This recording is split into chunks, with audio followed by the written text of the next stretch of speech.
Sophie Lofies. She's been helping me do crazy projects for 9 years now. Here she is, hanging out with me.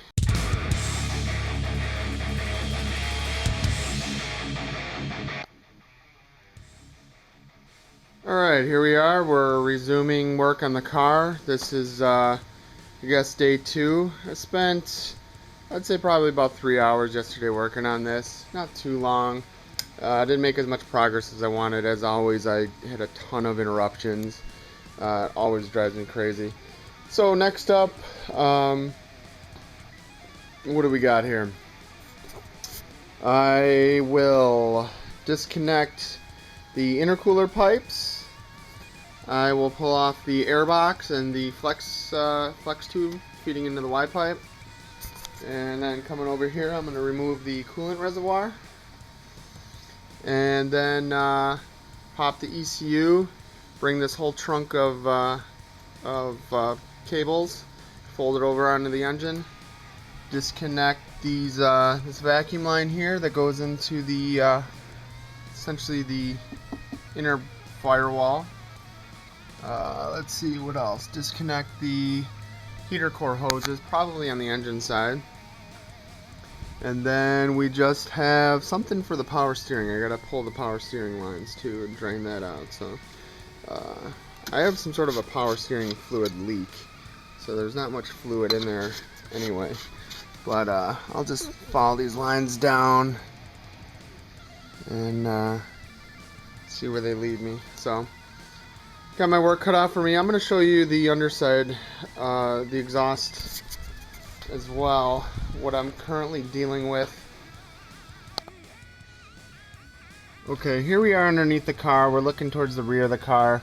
The car, when I bought it, came with a Miltech catback exhaust system. So it's like essentially like a single exhaust system. So it goes from the 2 pipes from each turbo into this collector, this Y pipe, and then it goes from there on back.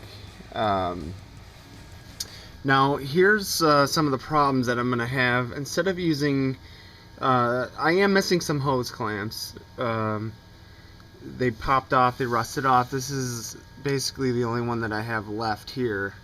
So you can see this one was already kind of dragging on the ground and grinding, it looks like. So here are my my 2 cats, and then it goes into, I guess this is an adapter. Well, you can kind of see it here, but so this is like the smaller exhaust here, and then it goes into probably, I would guess, like a 2 1/4 to 2 1/2 inch adapter. So this piece here is an adapter, and then it looks like a terrible welding job. And then same for over here. So they got, you can actually see this side better, but you can see the adapter in place there. I'm not sure if they welded this or not. If it's welded, I'm just gonna take a Sawzall and cut through this. So I wanted to pull the exhaust off so that way I could get to the drive shaft, the rear drive shaft. And I was planning on disconnecting the rear drive shaft so that way I could, when I drop the subframe, it would not cause any problems. So this is looking towards the front of the car. You can see the flex pipes. These are the stock down pipes, and I have every reason to believe that this car just has catback exhaust. So I don't think no one took off the stock down pipes and hogged them out or anything like that. So where I wanted to do this, we're gonna see how this goes. This is not gonna be fun, but this all has to come down, all has to come apart, and so I can get to the drive shaft that's up in there. So stay tuned. Okay, these are the cats. just doing this to show kind of the fitment. So the rear hanger has a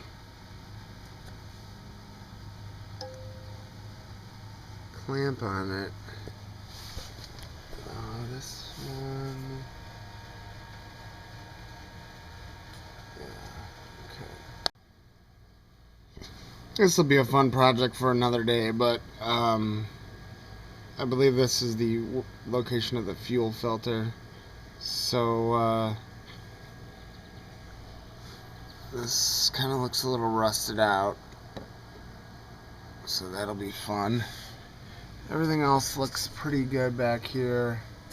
Eventually I do want to drain and replace the rear diff fluid if possible. Yeah. Okay. Okay, this is just a documentary to show where everything's at before I take it apart. So I need to disconnect these fuel lines here. I want to say this is a vacuum line. This Y pipe will come off. This whole air box will come off. I'm not sure what to do with these. I believe these are called ICMs, ignition coil modules. And then these will have to come off of the firewall and most likely just get draped on top of the engine. So we're going to try to keep the AC system pressurized as well.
Okay, it looks like I lost one of my coolant reservoir screws.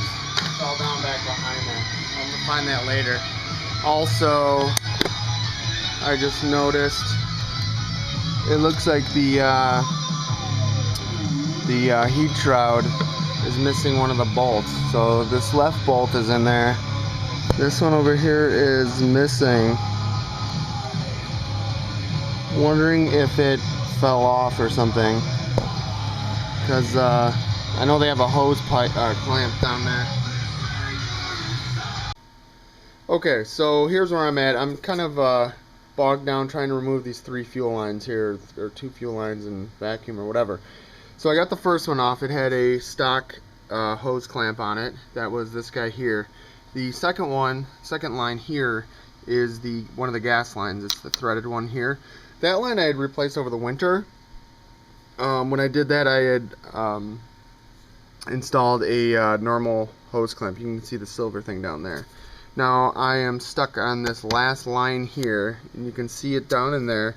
It has a, it's not going to focus, it has a stock hose clamp, and the prongs to release it are facing down, so I can't seem to get to them. If I'm fighting with this much longer, I'll remove it from the other end, which is over here, this guy here. So it's driving me crazy. Stay tuned. Alright, so I got those 3 lines disconnected. These two I did from this end. The other one, that connector over here was giving me too much of a trouble, so I disconnected it from this side. We'll see if that proves to be a problem or not. I may have jacked up this fuel line too. I was using a pick to pull this line off, and I punctured a hole in between the layers of the hose. So, whatever. Okay, so here's what I did. I popped off the flex pipe here and left it connected for now. Let's see if I remove this completely or not. I took off the air filter lid. It's like some gas dripped on it. So I'm going to flip all this up and leave all these connected. Here's my air filter. It looks like I need a new one. And now I'm going to pop all these connections off of the firewall here. And they're going to stay with the engine. And the only thing that I have to remember to do is the ABS sensor. I need to make sure to disconnect that and feed it through the wheel well. So I just have to cut a cable tie here. These will come off, and then this side of the engine is looking pretty clear. Let's see here. Looks like I have one wire going down this way here to a sensor. Looks like the sensor on the oil pan. So I will have to remove that. So stay tuned. Okay, here's something I wanted to take note of. This is on the passenger side rail down by the charge tube. There is I just cut it, but there was a zip tie down in there, and it's just holding this bundle of wire. I might not have needed to cut that, but it'll at least give a little more room for when I drop the engine down. So yeah. So I was told it might be a good idea to disconnect the heater core lines at the engine, but I can't even really see where they're connected in the back there. So I'm just going to do it up here at the actual heater core. Now, I don't know, your results may vary if you want to go from the other end or not. Now, I had replaced this heater core right around Christmas time, so about 7 months ago. 8 months ago. So these lines have already been disconnected before, so they should be, well, relatively speaking, easy to remove. So that's where I'm going to disconnect from. Lines, just pop them off. Now these should be able to, I'm hoping they should be able to slide through that hole down there easily. I guess we'll find out. Rather do it from the heater core side, so that way there's no way that those lines are going to get pulled and I'm going to break my heater core. Do not want to replace my heater core again. That was not fun. Okay, so next up I am going to pop off this vacuum line connection. I'll probably just break off this stock clamp. I'm thinking here, and then later on I'll just replace that. This just looks like a T. I'll replace that with a normal hose clamp. And then what else do we got here? I know I still got to do the power steering lines, so I'm gonna have to follow those from the fluid reservoir. So let's see here. You can see there's two hoses coming out of this tank. One goes to, wow, look at that. One goes to right here underneath the charge pipe. So I might either take it off from the bottom of the reservoir, or I'm not sure. I wonder if I can just leave the reservoir. Okay. Alright, stay tuned. Okay, lest we not forget the ECU box. We got 5 8mm bolts. We're going to disconnect this box, pop this little wire loom here, and try to fold it over onto the engine so that it will stay with the engine as we drop it down. Alright, so the original audio was damaged in this little clip. This was basically just me talking about how to disconnect the ECU from the wire harness. It's a pretty straightforward process. I know on my 2002 there was no safety screws holding down the retention clip. That's what I'm moving right there. Some of the earlier models I had read that there's safety screws and you have to drill them out in order to remove that clip that holds the ECU box in place.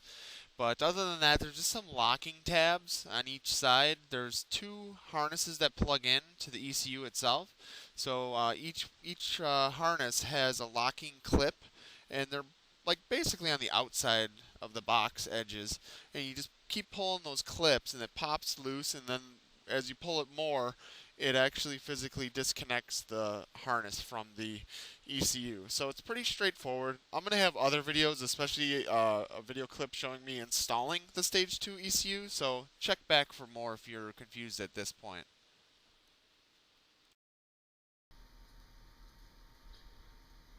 Moving on to the ECU over here. There's some connectors that pass into the cabin through the firewall up top here. These color-coded connectors just wiggle free. I don't know what there's a blue connector down in there. That was the only one that did not have something plugged into it. So what I'm going to do is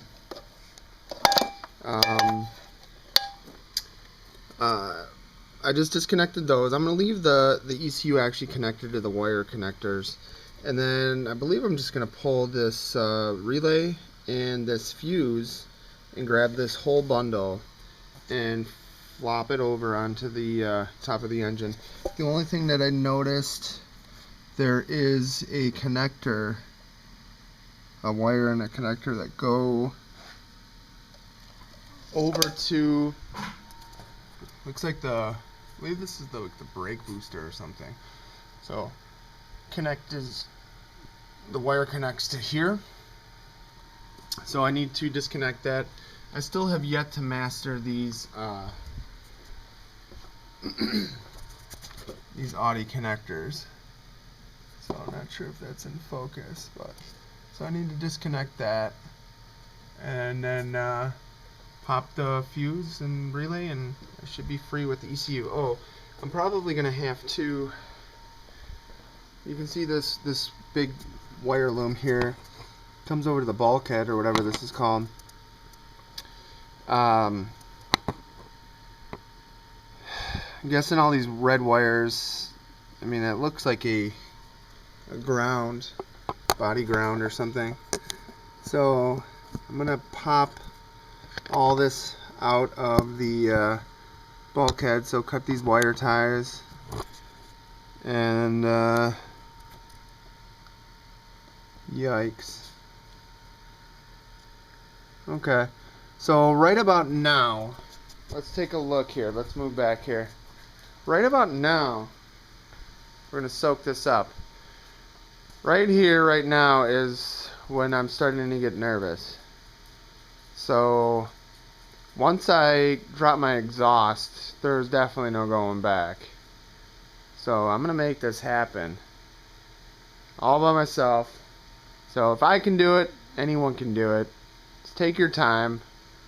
I've only been at this for, I started tonight, I'd say around 7 p.m. Right now it's 9 p.m. So another 2 hours tonight. So I would say about 5, maybe 6 hours total I've been at this. And just going slow. So just take your time, try to document stuff. Filming these videos is slowing down the progress a ton. But you know what? I will need these to get this all back together. So here's a look at the pile of parts. I've been setting everything up in Ziploc baggies and numbering them and writing what all the pieces and parts are. So like I said, just take your time. You can do it.